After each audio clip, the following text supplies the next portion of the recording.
Good afternoon, everybody. Patty Prelock here, and happy that you can join us again.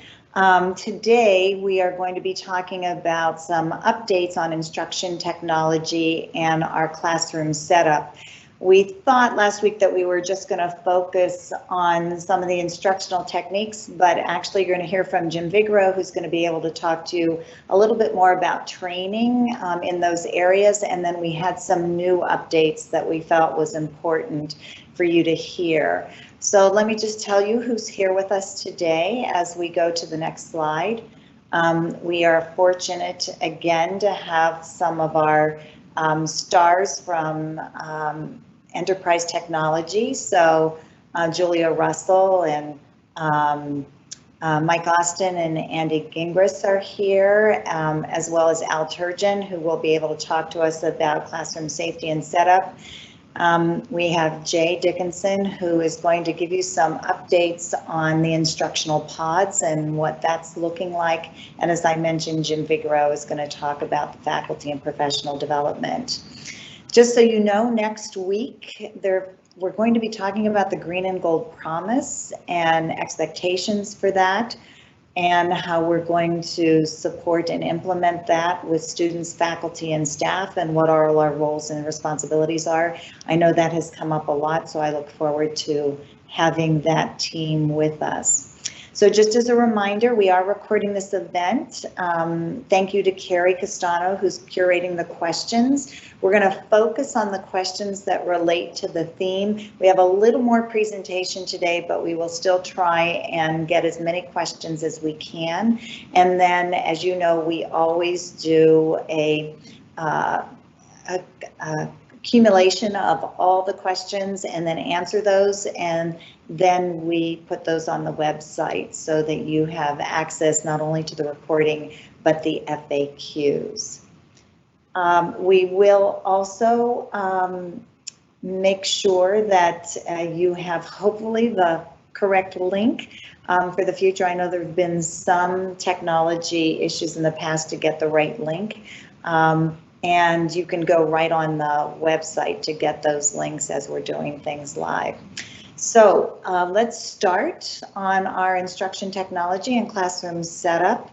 And I thought I would start with Jim Vigro and ask him to give a few minutes update on the kinds of professional development opportunities that have actually been going on this week and what's planned for the weeks coming up. So Jim, go right ahead. Thank you, Patty, and that's correct, and good afternoon to all of you. So the Center for Teaching and Learning started a series of workshops this week on each one of the 4 teaching modalities. These workshops really give a good introduction on how to get started for each one of them, and also giving you some really good ideas on how to develop your course around the modalities that you're teaching. If you missed the opportunity to sign up for the workshop this week, the good news is that they will be replicated next week. So you have still an opportunity to sign up for those. They will be offered on August 4th and the 6th. So we encourage you to take advantage of that opportunity. In addition, we're continuing to build new resources into the CTL webpage. It's called Fall 2020, Teaching in Fall 2020. So you should put a tag to that page.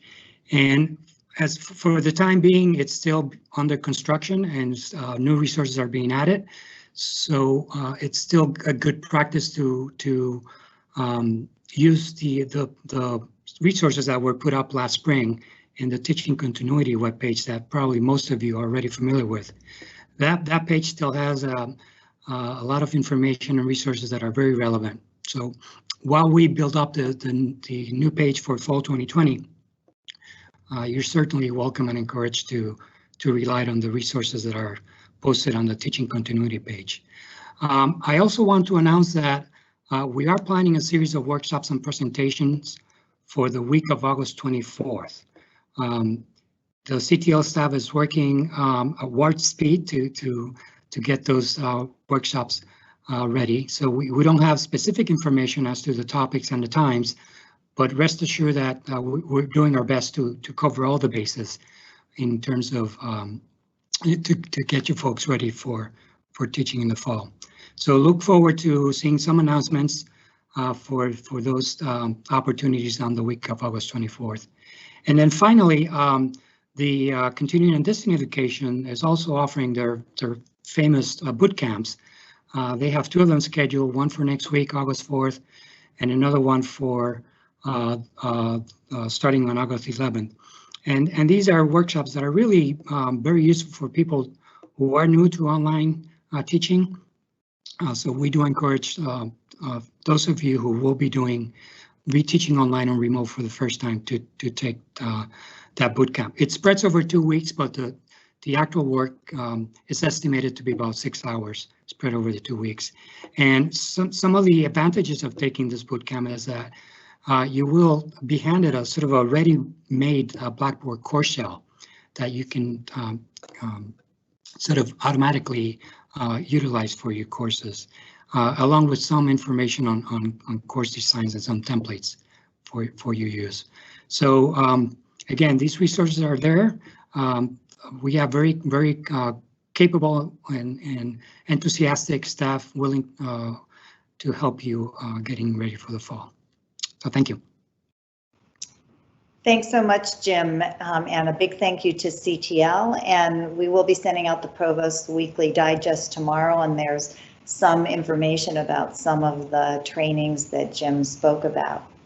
So the next area is some classroom technology updates, and I thought I would start with Julia Russell as she can share with us what is new and happening in classroom technology to help us get ready for the fall. Go ahead, Julia. Great, thank you. So before I dive into the update, I did just want to give a brief reminder. So when you're thinking about classrooms for the fall, please keep in mind that every room is being set up with a webcam microphone combination so that you can stream the course. There is some kind of whiteboard functionality. In some cases, it's a document camera. In other cases, it's something that we call a pen display. And all of them will have computers integrated with Teams. So really the difference in the spaces has to do with how many people we can fit into it after we factor in social distancing, and that drives a little bit of our technology choice. But all of them will be set up so that you can come into the room and broadcast your lecture and communicate with the students. So what I really wanted to do today was to talk a little bit about what's changed since the last time we spoke, tell you a little bit about some of the technology and what's gone on. So we've received 260 of the 390 cameras with integrated microphones that we've ordered, so good progress there. And we're beginning to install those into the spaces, so that's coming along well. As of this past Friday, we had 108 computers that were configured to support those enhanced technologies. This week, we received 250 of these pen displays. It's a particular model. It's called a Wacom One. If you wanted to take a look at it online, it allows you to use a stylus and work just as you would if you were trying to write something on a whiteboard that you wanted to share with the class. So we're excited about that technology and glad that it arrived this week. Jim was talking a minute ago about some of the work that the CTL is going to be doing to get people involved in some of our spaces. We're partnering with the CTL as well, and we'll be doing some open house kinds of events the weeks of August 10th and August 17th, with the idea of getting people into the classrooms, letting you see the technology, perhaps letting you play with it a little bit, but basically getting you to the point where you can actually see and envision and play with and practice with the things that we've been describing to you. So look for some communication around that. In particular, we'll need to have some sign-up methodologies and make sure that we can get you access to the spaces, but that should be coming out soon.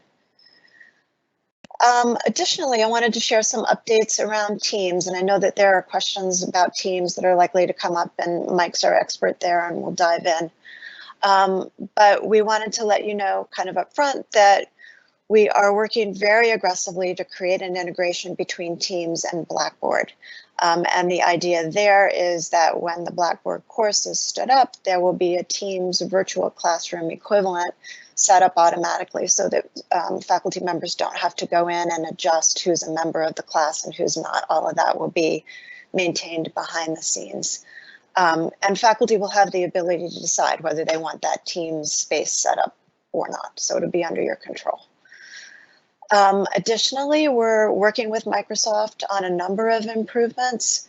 So the number of people who can be in any given meeting has moved from 250 up to 300, and it'll be up to 500 people by early August.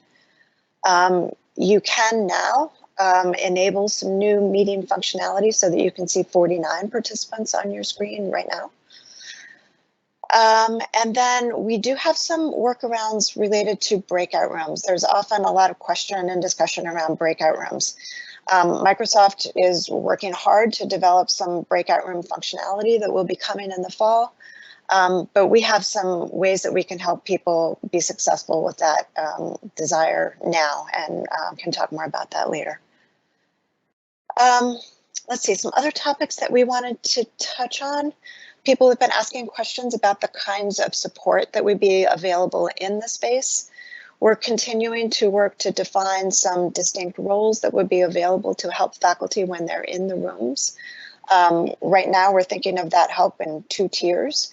There'll be some folks who are more, I guess I would say, subject matter experts. So they're there to assist the faculty with chat or with managing questions or managing the dialogue. There's another kind of help that's going to be very important, and that's more technical. So if you're in the space and the webcam breaks, what do you do? Who do you call? So we're working to define those 2 spheres of help and making sure that we have the correct numbers of people assigned to both kinds of resource, and that we'll be defining some ways that you can get in touch with them quickly.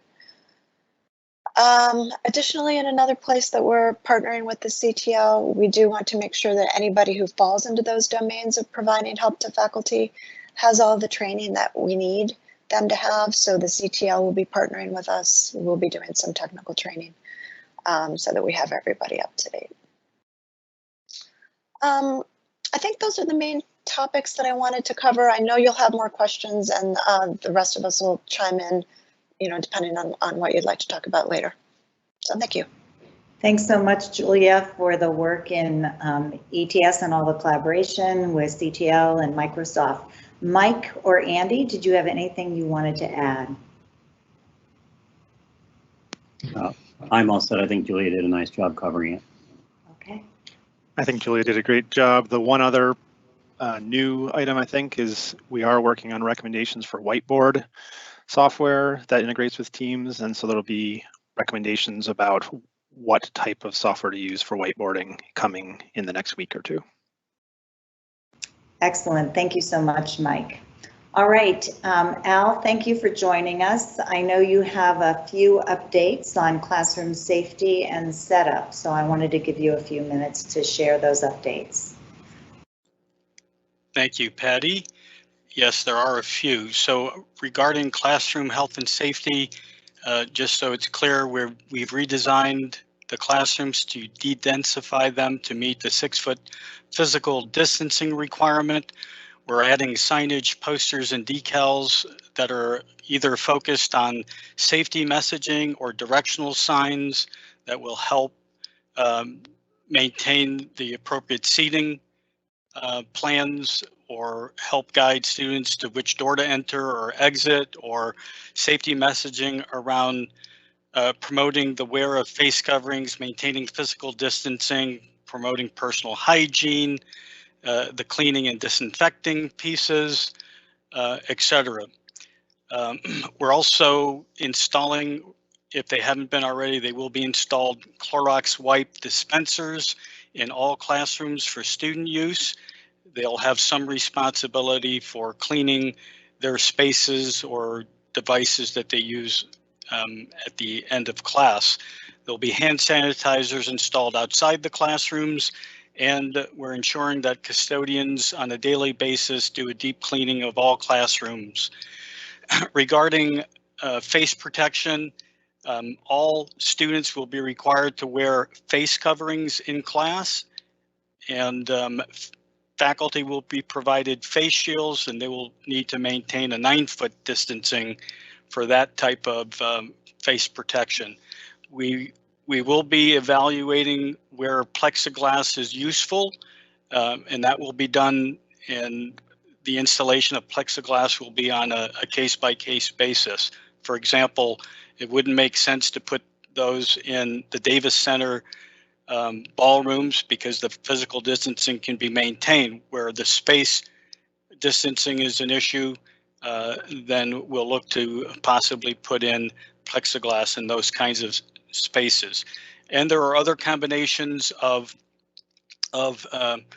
facial protections that can be used depending on how what the needs are for faculty. We will be promoting the safety messaging, as I mentioned earlier. We've already done substantial work ensuring that our HVAC systems have been checked so that they're operating optimally and that there's maximum airflow. Those systems are being monitored on a 24/7 basis from our central heat plant. Some of the monitoring is digital based, and so as soon as something goes awry with the HVAC system, the HVAC technicians are alerted and they come and work on those. All of the windows have been checked to ensure they're operating properly, as one of the things that a faculty member can do is actually open windows to increase air circulation. And the last thing I would say is around the need for any replacement face coverings or any personal protective equipment, depending on what the level of exposure is. Those can be procured through your department safety officer or logistics coordinators. Those have been designated through the resumption of in-person operations process. And so you just need to go to your department to figure out who that person is, and they can help you get any initial equipment or supplies and any replacements as the semester unfolds. And that's all I have to share at the moment. Thanks, Al. Lots of really good updates that answer lots of questions that people have asked. So thank you for that and for all the work that's happening in health and safety. Okay, I'd now like to ask Jay Dickinson if she would talk a little bit about the instructional pods that we have set up for faculty from a pedagogy and instructional experience perspective. Go ahead, Jay.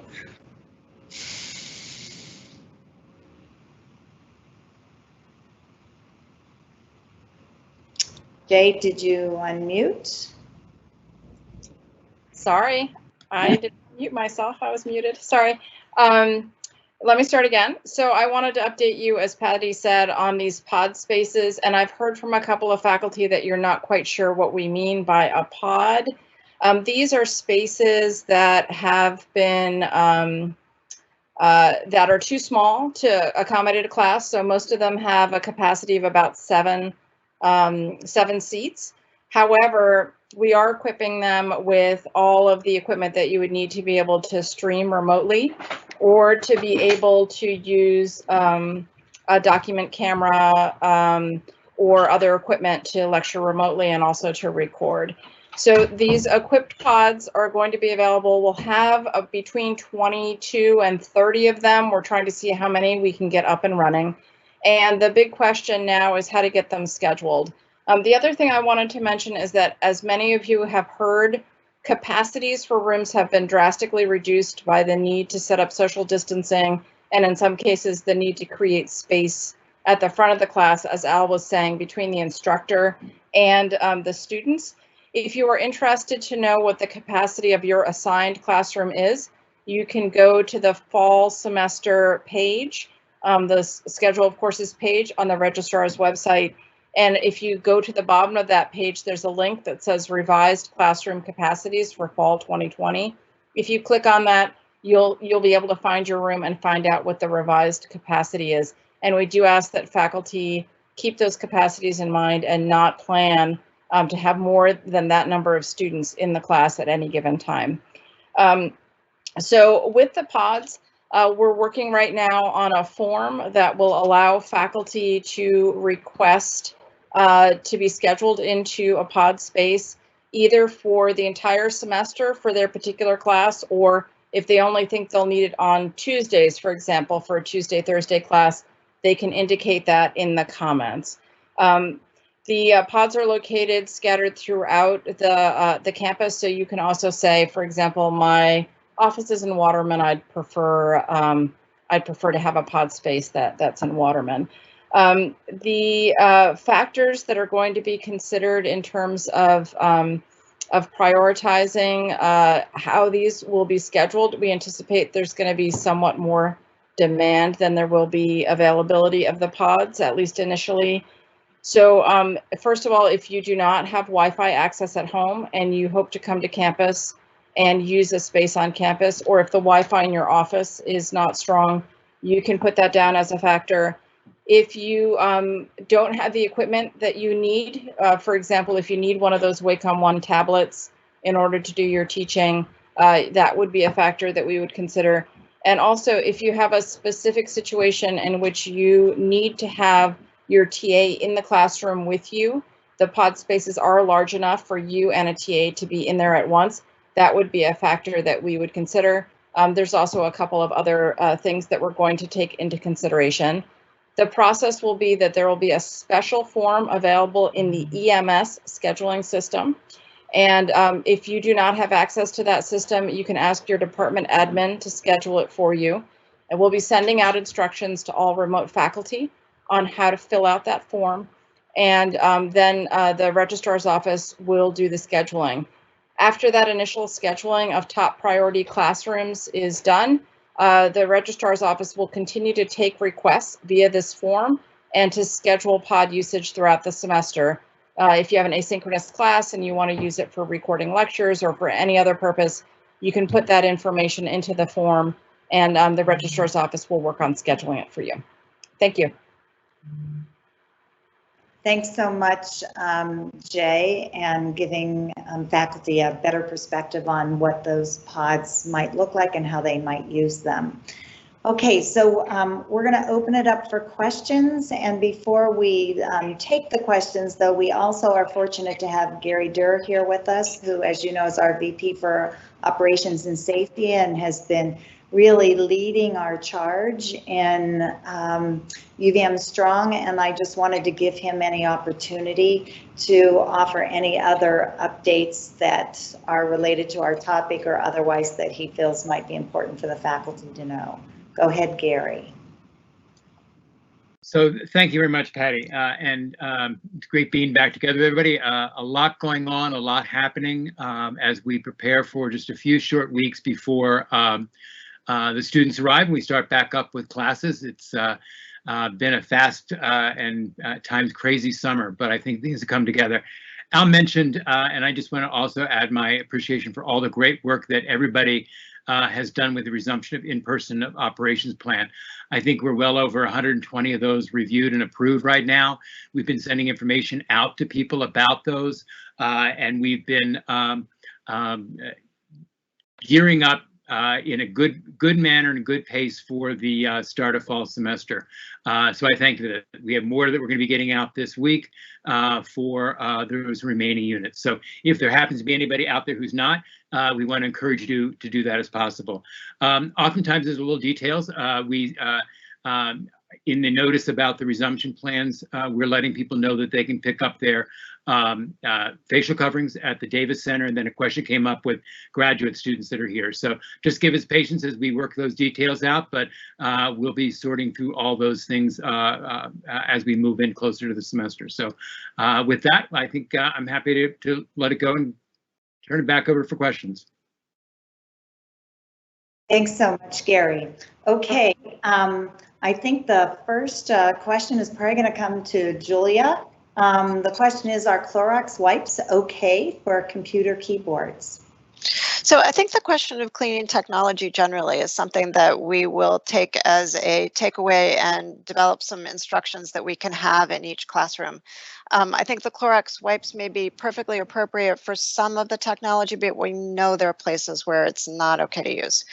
So I think probably the best takeaway for us is to develop some instructions that we can have available for people so that they'll know exactly what to do. Thank you, Julia. I think that's a really great idea because I'm always asking the same question. Should I be using this on my technology or not? Okay, for Al, this one is for you. Will sanitizing wipes be installed in both GP, meaning general purpose classrooms, as well as non-general purpose classrooms, including laboratory classrooms? The answer is yes, they will be. Okay, thank you so much. So Kyle has asked, have all of the assigned classrooms been verified as safe in terms of airflow and ventilation? I've been assigned a classroom with no windows to the outside and only has one door for a narrow room at the narrow end of the room. Is there a list of ways to check if the airflow safety for each of the GP classrooms? And would bringing a fan in the classroom make the airflow worse in terms of COVID aerosol dispersal? Okay, Al, I'm hoping you can answer that question. Yes, all of the classrooms have already been checked. We've checked all of the HVAC systems in all of the buildings, as well as making sure that for those classrooms that have windows, that the windows operate properly. I'll have to take a look at the fan specific question. I don't believe that we would recommend using a fan. Okay, thanks, Alan. Thanks for following up on that. Okay, Jay, this one is for you. Do you have suggestions for, and maybe Jim can answer this too, do you have suggestions for how to make it work for multiple students to give presentations during a class period, and those presentations require use of the classroom technology? So I'm not sure whether this is a question for me or for Julia. One, if you're specifically referring to the students needing to use the Surface, that Wacom tablet, to, for example, demonstrate how to solve a problem or to draw a figure, then it would be a question of how and with what the student would need to clean the stylus that would be used on that display. And then you could just clean it between students.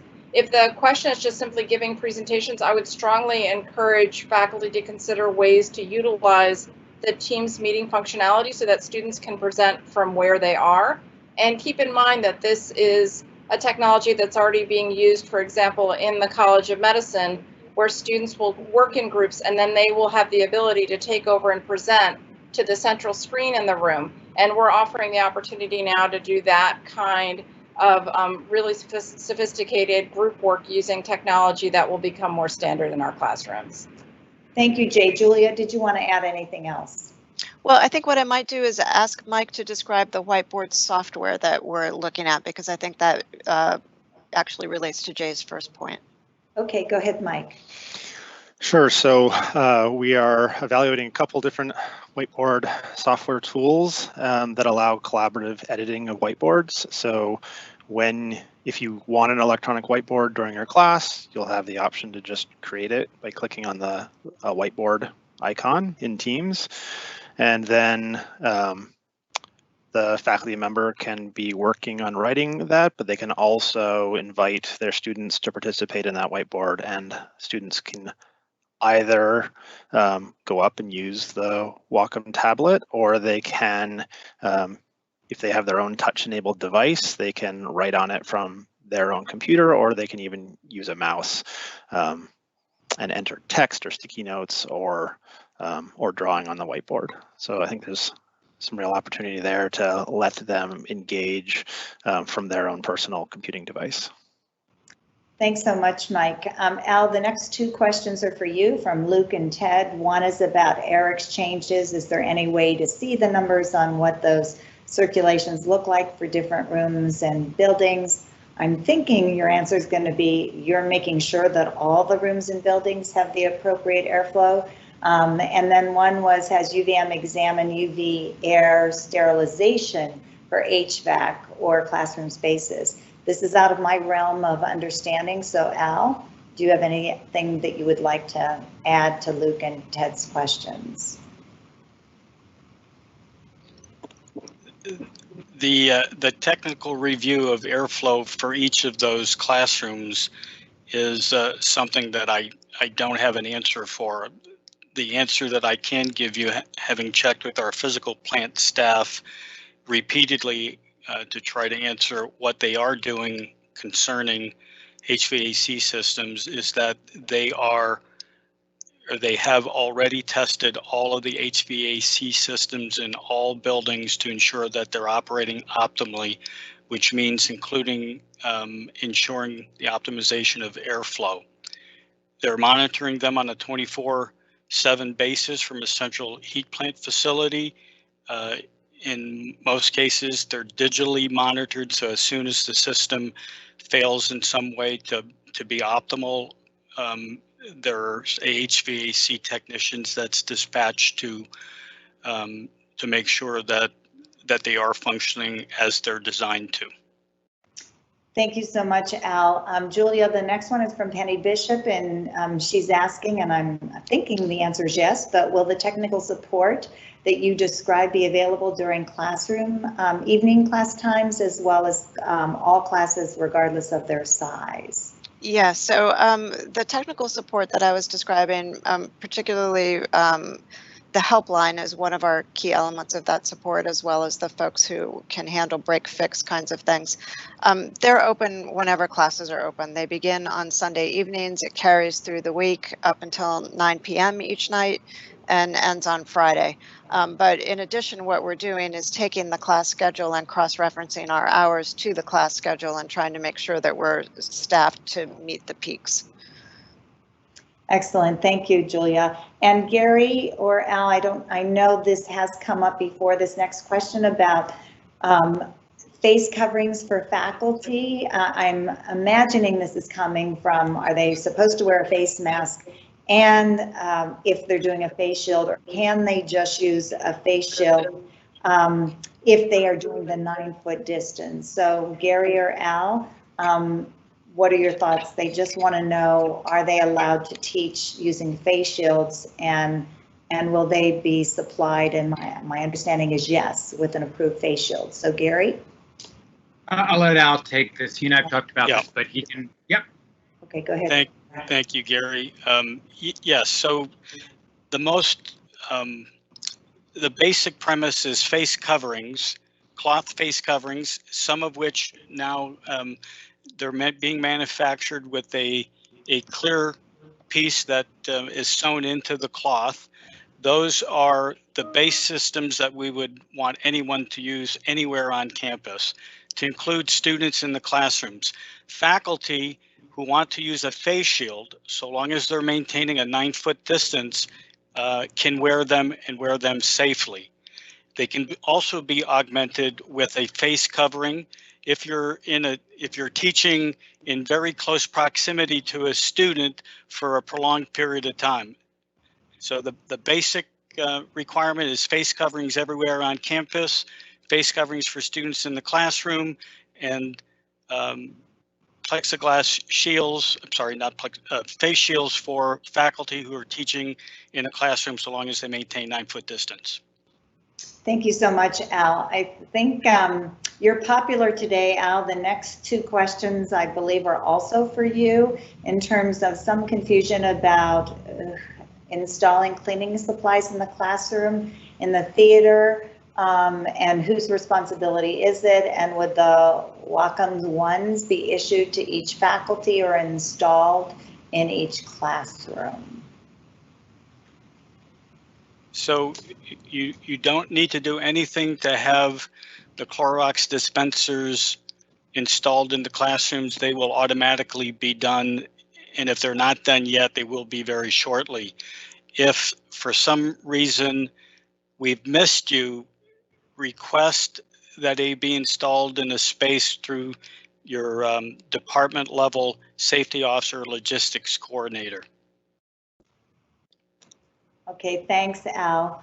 I don't know who wants to tackle this next one. There's a lot of for the faculty to learn in the next few weeks, and also many changes to pedagogy, course content, and assignments to match the modality, even those teaching in person, that faculty need to make plans for. It would be appropriate to pay faculty from CARES dollars for at least an additional week of August before normal contract period begins to recognize this as extra labor. Jay, I'm going to send this to you, but I'm assuming this would be an impact bargaining issue, but you can certainly offer any perspective. Yeah, Patty, that's correct. That's correct. I will say that this is exactly the kind of thing that we are discussing in impact bargaining, and so that's where I can leave it. Yeah. Okay, and thank you for your efforts on that. Okay, Megan is asking, will the classroom microphone simply or amplify voices for in-person teaching as well as for remote instruction? Julia? The short answer is yes, and in particular in the largest spaces where you would need a microphone anyway in order to project to the back row. That's the focus of our attention this week, is identifying the right kind of microphone to make sure that we're both picking up the sound to stream into Teams, as well as making sure that the people in the space can hear regardless of where they are. Thank you, Julia. And as a speech pathologist and having training in audiology, we're always trying to protect people's voices and their hearing. So having microphones, even though people think they have loud voices, it's really good to have a microphone. All right. How should those of us teaching online schedule our final exams? Jay, this is probably going to be for you. What do we not? We do not have a scheduled class meeting time, so the final exam period doesn't apply to our courses. For reasons of academic integrity, I do not want my final exam open for an extended period of time. Jay, any perspectives on responding to this one? Yeah, I would really recommend that you contact CTL and look at some of the resources that they put up last spring. You do have a number of choices, including scheduling a final exam and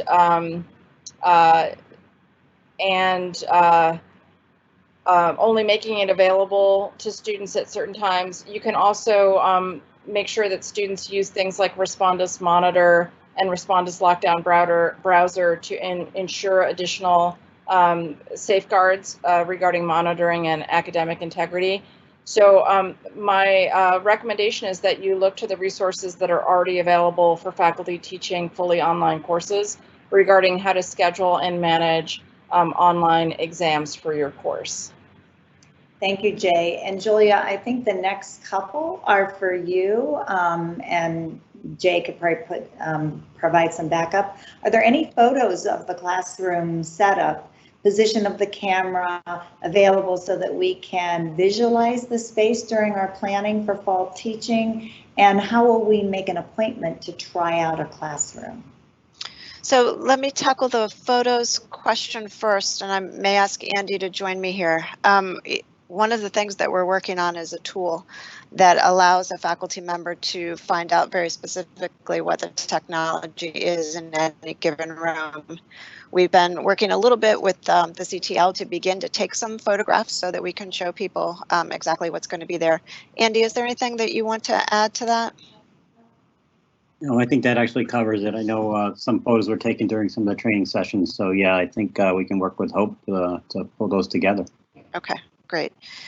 And then the question about appointments, I think that's something that we're going to have to get back to people on within the next week. Once we know exactly which space we're going to have people in, we'll know how many people we can have at one time, and we'll put together a mechanism so that people can sign up.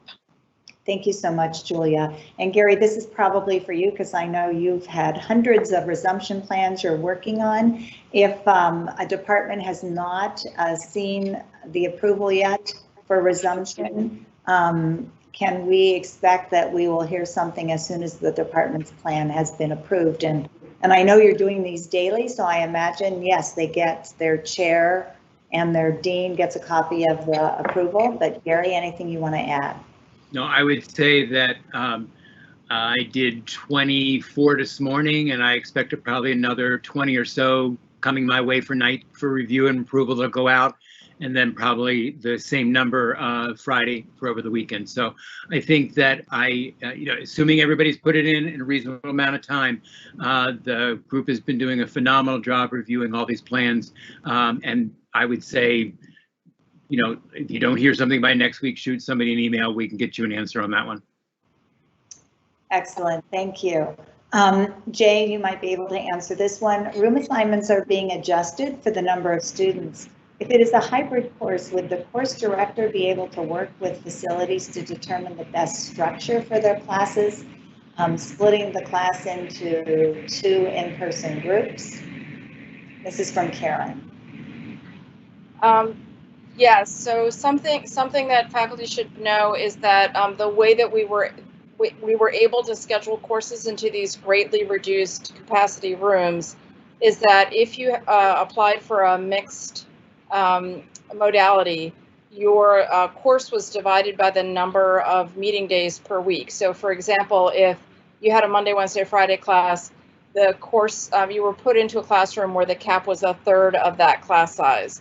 So in an ideal world, we would absolutely be able to work with faculty who, for example, wanted to meet with their entire class in person on one day of the week and free up the classroom on the other day of the week. But the actual reality is that the course caps in terms of size are so low, and the schedule is so absolutely tight to bursting that those possibilities are severely limited. We are scheduled across campus into available spaces at a very, very high percentage rate, much more than usual, and there really isn't as much room for flexibility as people might imagine. So once things settle down, it might be possible to put in a request. However, I would really encourage faculty to work with the capacity that they have and plan accordingly, and that's where those workshops that CTL is offering, they offer some really great ideas for different ways to organize your classroom time and to utilize it effectively to meet your own course goals.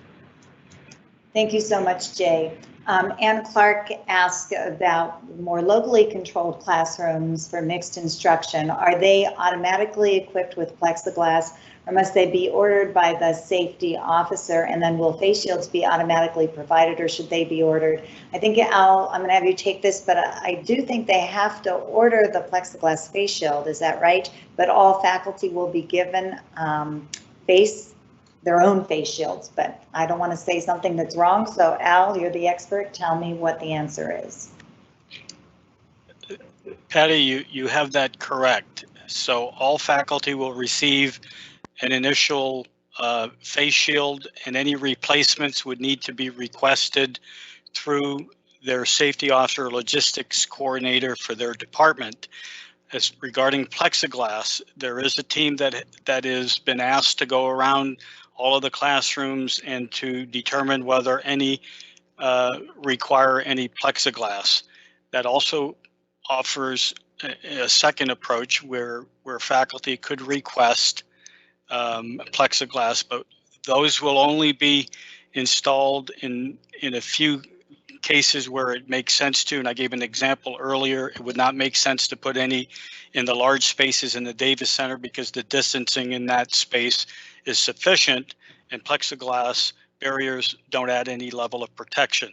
So it will be on a case-by-case basis with an evaluation on what are the effective means to protect folks with COVID-19.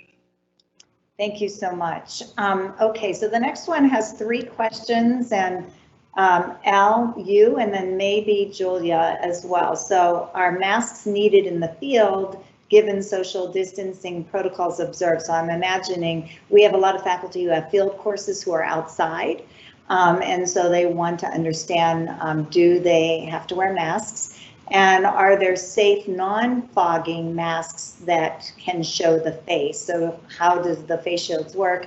And then any recommendations, Julia, about the best headsets to use? Okay, Al, I'll let you take the first couple. For courses or field trips that are being performed outside, so long as you maintain 6-foot distancing, masking is not required. If you're conducting strenuous activity, we extend that distance to 10 feet separation, and then you don't need to wear a mask. Regarding fogging, we have a number of masks that we're in the process of procuring that have a plastic component to the face covering. And in some cases, there's a potential level of personal protection like a face shield, but it's actually even more elaborate, that has a cloth bottom that we're evaluating, but we have not gotten the appropriate confirmation from a safety point of view that we would introduce those. So there's a number of ways. Some masks with the plastic face coverings might be more effective at preventing fogging than others, but there'll be a number of them that you'll be able to test and decide which are best for you. Thanks. And Julia, any recommendations on most appropriate headsets to be using? So I'm actually going to defer this question to Mike. He and I were just talking about this yesterday. Okay, go ahead, Mike. So we are recommending wired headsets over wireless. They just tend to work more reliably, and we've tested ones from Logitech, Jabra, and Poly, and all of those have worked quite well. So I think if you buy from any of those, if you get a headset from any of those companies, you should be well set. Excellent. So the next question, yes, you did join late, no problem.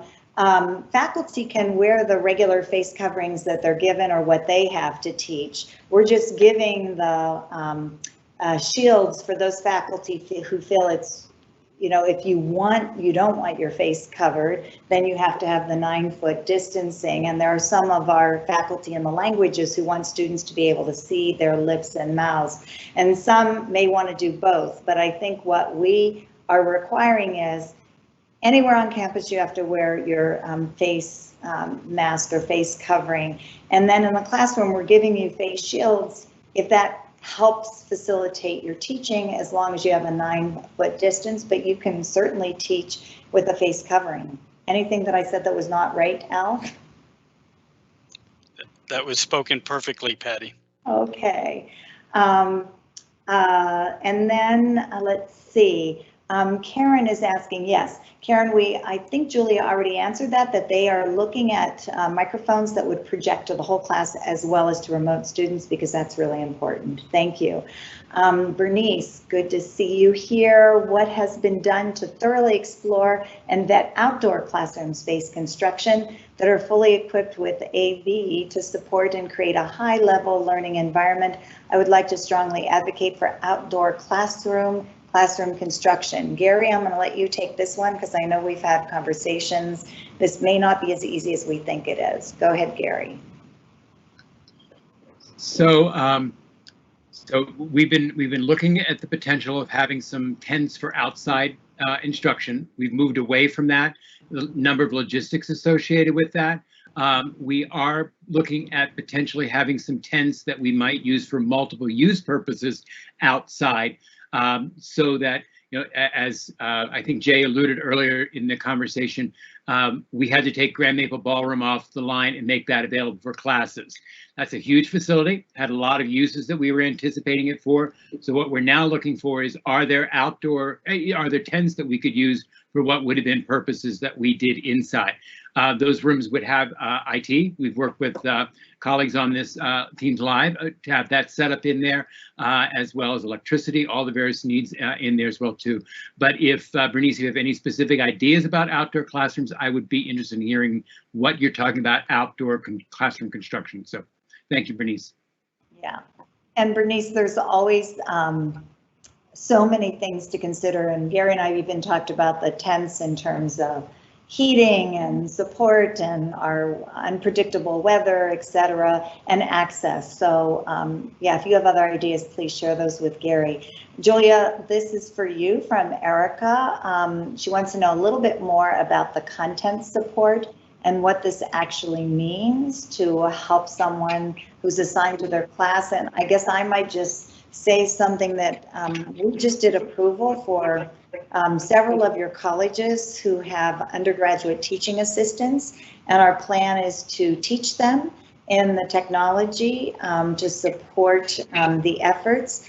I think, you know, I have done kind of the mixed instruction myself pre-COVID.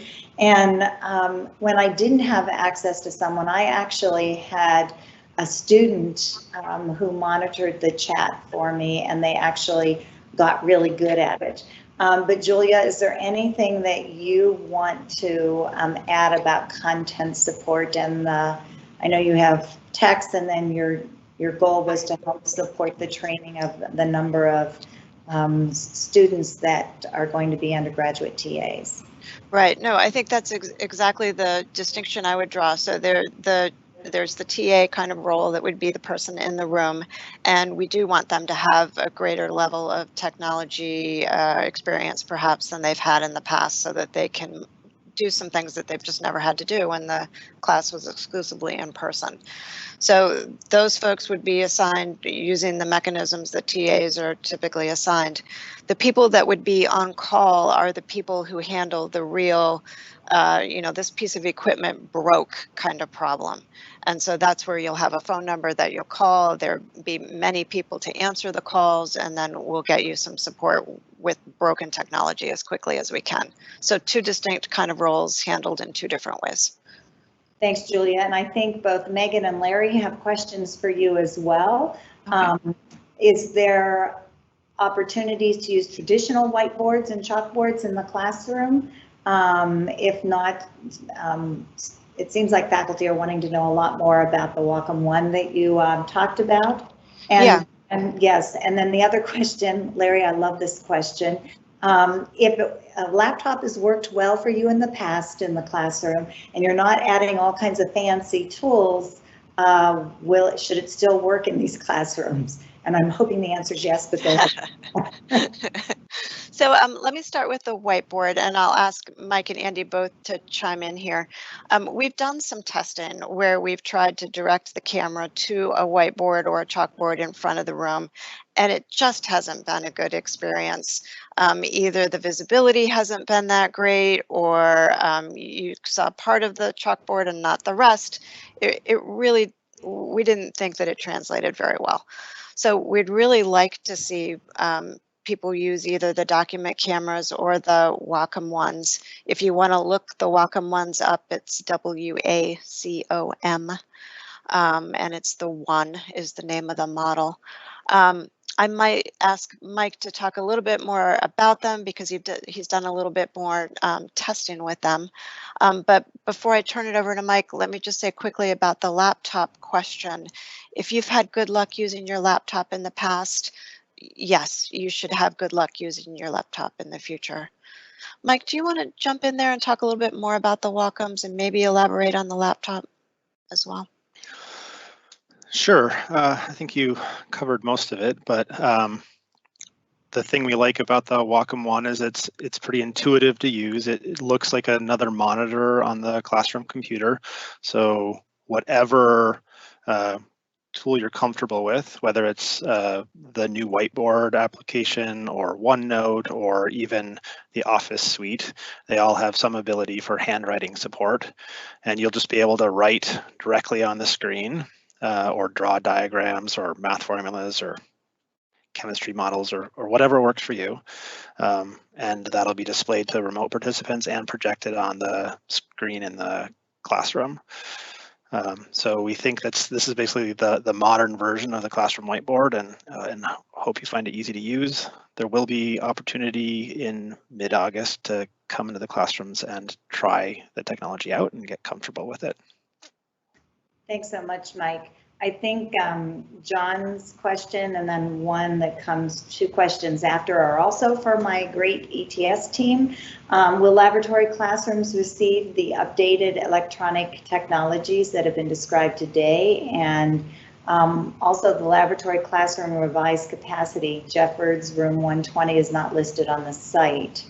And then there was a question about Microsoft Teams and a team being auto-populated for each class, and if faculty want to use a different link rather than class teams, can they delete it? So let's start with John's question. Julia, or whoever on your team feels you can answer that. Yeah, so I'll start and then I'll ask Andy to chime in. One of the things that we've been doing is partnering with our IT colleagues in each of the colleges and schools. And so if there are laboratories that they have identified for us, then we've been working on technology. I am not confident that laboratories, though, were reported into the list. So Andy, can you talk about that a little bit since you're coordinating that effort?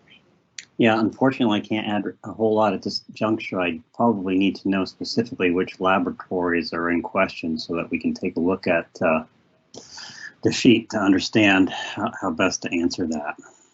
Okay, so John, you might want to connect directly with Andy. Is that okay, Andy? Absolutely, that would be fine. Okay, and then the Teams question, and I don't know, Julia, if you can answer that, or Jay, if you have a perspective on that in terms of the connections with Blackboard. Right. Mike, I think you might actually be best positioned to talk about the auto creation process. Yeah, great. So we are going to automatically create a class, and its enrollment will be managed dynamically. If you don't want to use it, though, the team will, by default, be disabled.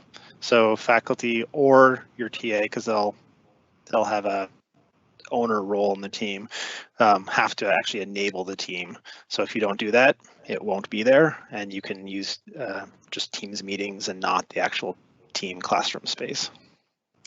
Excellent. Okay, there are a couple other quick questions because we're getting to the end. One was the possibility of a large space available for in-class exams like Patrick Gym. Actually, we have worked with athletics. They've been wonderful, and we do have a space in the multi-purpose area where the tennis courts are that will be available for us to have in-classroom exams. Al, I'll let you take this last one, and then I want to give Gary just a minute to do one more update for students, for faculty and staff about testing for them. So you talked about opening windows in classrooms. Will that affect HVAC calibration? We've been told to keep our office and lab doors closed for that reason. That's an excellent question. I did see it come up on screen, and I will go back to our mechanical engineers and make sure I have the most up-to-date guidance for you. Okay, great. And also I see another question about safe seating estimates. Gary is the expert in this. They're actually taking out seats and reorganizing seats so students aren't jumping over them, and there's a 6-foot perimeter. So you do not need to worry about individuals doing this. Now I know there's also, yeah, so I think I answered that question. But Gary, I know as we are coming to the end, whatever questions we didn't get to, actually these were excellent, as they have been for the last several weeks. We will make sure that we put up FAQs with as crisp responses as possible so you can look at those. But Gary, I know we just wanted to update faculty and staff on their ability to access testing on campus. Go ahead, Gary.